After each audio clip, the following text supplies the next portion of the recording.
Hi everybody and welcome back to my channel, Scent Magnifique, and today we're going to be comparing Givenchy Gentleman EDP with Givenchy Gentleman Eau de Toilette, the original 1974 version. So let's get straight into it.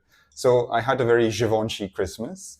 I got both of these fragrances, one from my partner on Christmas Day and another one that I bought with some gift money from my parents. So I've been wanting both of these for a while.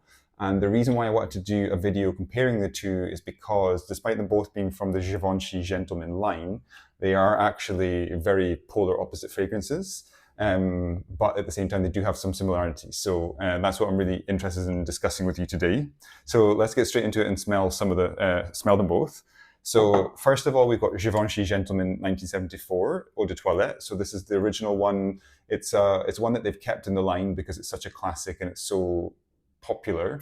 And yeah, so this one, if you smell it, when I first smell it, I'm kind of like, wow, that is so old school. Like it is possibly the most old school smell that I've ever smelt in terms of it reminds me of my grandfather and that kind of era of perfumery. And I'm somebody who doesn't get put off by that, but it does have a real kind of it has an impact because it doesn't smell like the things that you would smell in the shops today. So it does have an immediate kind of like wow. And I've spoken about this before that immediate impact is because of the amount of notes that are in these fragrances. So back in the 70s and the 80s, it was very common to have like, I don't know, 15 to 18 different notes in a fragrance. And this one's got all sorts. So we've got a bit of rose, we've got patchouli. It's a very patchouli dominant fragrance. It's got some leather in the base, some civet, some oak moss. So it is a very kind of classic fougere. It's maybe one of the most iconic. And that's why it's lasted the test of time, and that's why it's still in the Givenchy Gentleman line, despite there being a newer Eau de Toilette.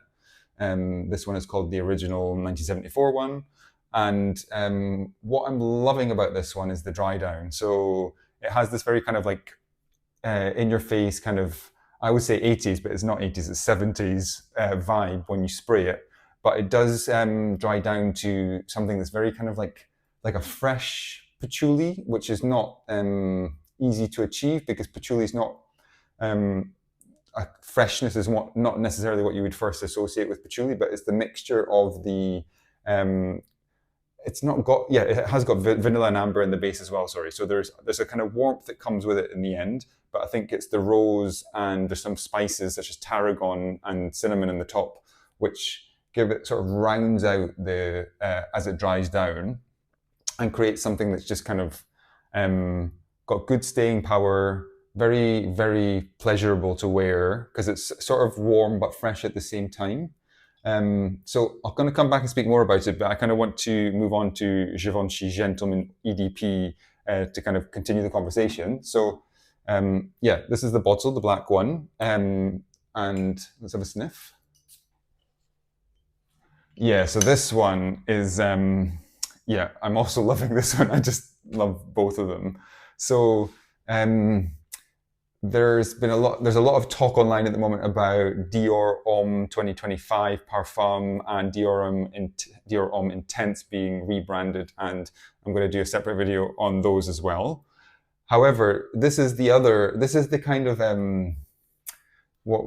this is the wild card or the kind of very quiet iris fragrance on the side that nobody talks about that much, but I think is actually much more interesting and much more sophisticated than either of those two. And I love those two, but this one is particularly special in that it's an iris fragrance, but it's interestingly got no citruses in it. Well, it's got a tiny bit of bergamot, but it's undetectable. But it's mixed with tolu balsam, orris, cloves, cinnamon, benzoin, and a little bit of patchouli.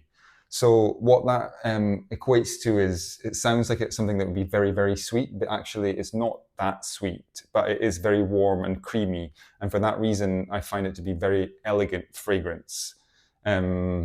I've enjoyed wearing it on a trip recently, and it was the only fragrance I took with me, and it felt I felt completely fine wearing it on all occasions. So daytime, evening, you know what I mean, going out, staying home, whatever. So, um, so that's the Eau de Parfum. So if I'm kind of comparing the two, basically, so what I would say is that so they're kind of like polar opposites in terms of this for me represents 1970s, 1980s kind of powerhouse fougere fragrances, and this one for me maybe represents more like the 2010s approach to fragrances where Iris became very popular. It was first kind of made popular by Dior Homme, the original Eau de Toilette, which then went on to be Dior Homme Intense and then Dior Homme Parfum. So there was a kind of whole moment where they did Iris fragrances. So they're very kind of representative of the era that they were made in. This one I think is 20 or end of the 2010s basically. And obviously they both sit within the Givenchy Gentleman line.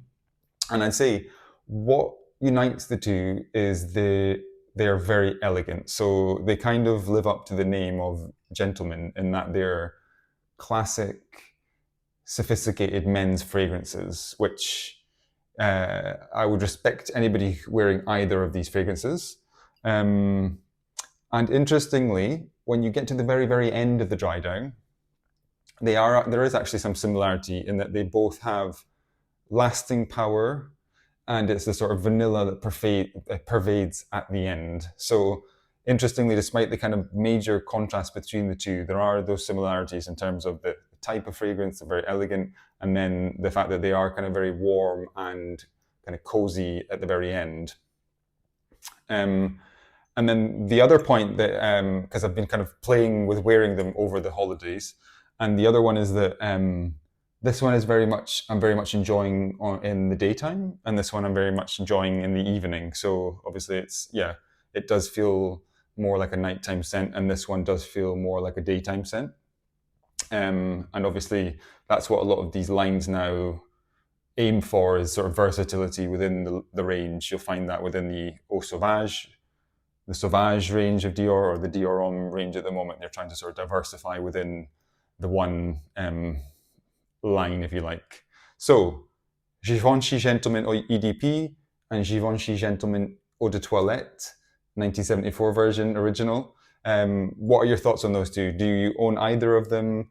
Do you agree with anything I've said? Do you find them, off-putting in any way? I'm interested in all of your thoughts in the chat. So speak soon. Thanks.